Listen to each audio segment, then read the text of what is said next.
She speaks 6 languages and has traveled to hundreds of countries as U.S. Ambassador to the United Nations and our nation's first female Secretary of State. And every time she enters a room, Dr. Madeleine Albright, it makes quite an impression, often because of the jewelry she's wearing. She recently was an honored guest in Grand Rapids to explain her jewelry diplomacy to our own Joy Walczak. Take a look. We are here at the Gerald R. Ford Presidential Museum with a very special guest, Secretary Albright. And we are here because you have a wonderful exhibition to share, not only with West Michigan, but all around the world. Well, thank you. I'm delighted to be here, and I have been following my pins around the United States as they've gone. This is our 12th exhibit, and I love being in a presidential museum. I met President Ford, and I admired him a great deal, and I'm delighted to be here. Tell us how this whole collection got started. Well, I like jewelry, and I often say that none of it would have happened if it hadn't been for Saddam Hussein, because I was made ambassador to the United Nations in February '93, and it was right after the Gulf War. All of a sudden, a poem appeared in the papers in Baghdad, comparing me to many things, but among them an unparalleled serpent.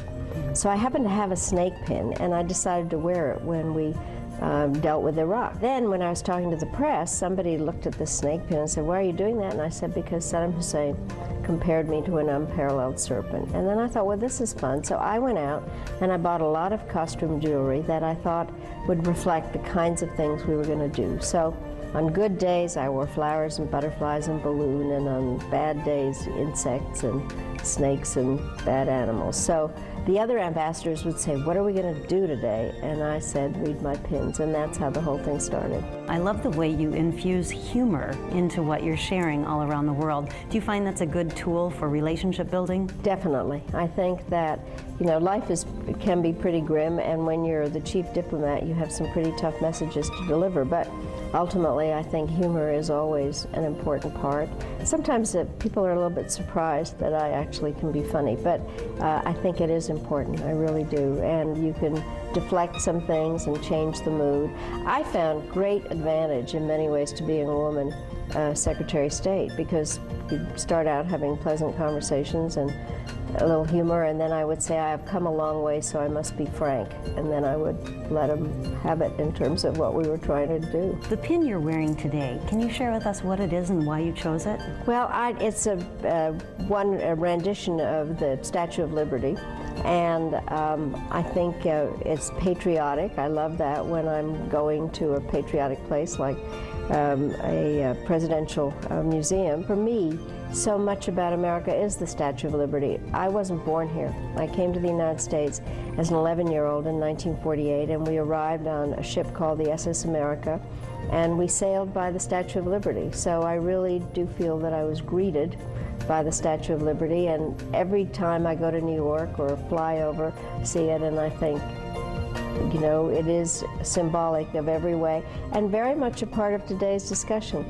We are talking about immigration, and the Statue of Liberty does say, "Give me your tired and your poor," and I think that America benefits when we bring people in with diverse backgrounds.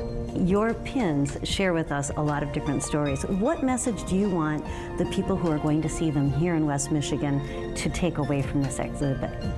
Well, first of all, that one can have a very good time with just some inanimate objects, that some of them carry very special personal meaning. I have one pin that is a ceramic heart that my youngest daughter made for me when she was 5 years old. And sometimes that you need kind of a tool to tell a story. This is a great exhibit, and there's space around the various cases that people will actually take the time to read the story that goes with the pin, because it tells some kind of a foreign policy story and makes clear to people that you can have fun and learn and study at the same time. So I hope people come and take some time and enjoy it, and think about that you can have a really good time and tell a story with just a pin.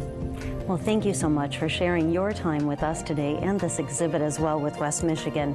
Read My Pins here at the Gerald R. Ford Presidential Museum. Wonderful. What an amazing lady. Yeah.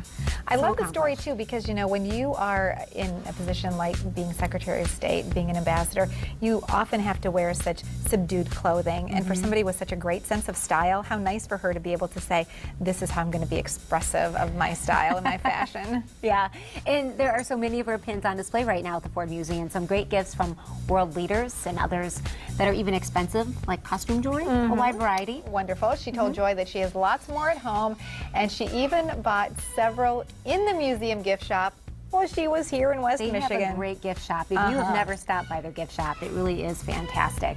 You can see Read My Pins, the exhibition, now through April 21st between 9 and 5 daily. Admission is $7 for adults, $6 for seniors and military service members, $5 for college students with ID, $3 for those kids 6 to 18, and free for children under 5. And you can park for free too, which is great because it's located in downtown Grand Rapids, just a short walk from a lot of other great destinations. Oh yeah, it's a great treasure right here in our own community. Sometimes we forget beautiful. about that, and we see what a treasure it really is. So time to get out and explore. Yeah.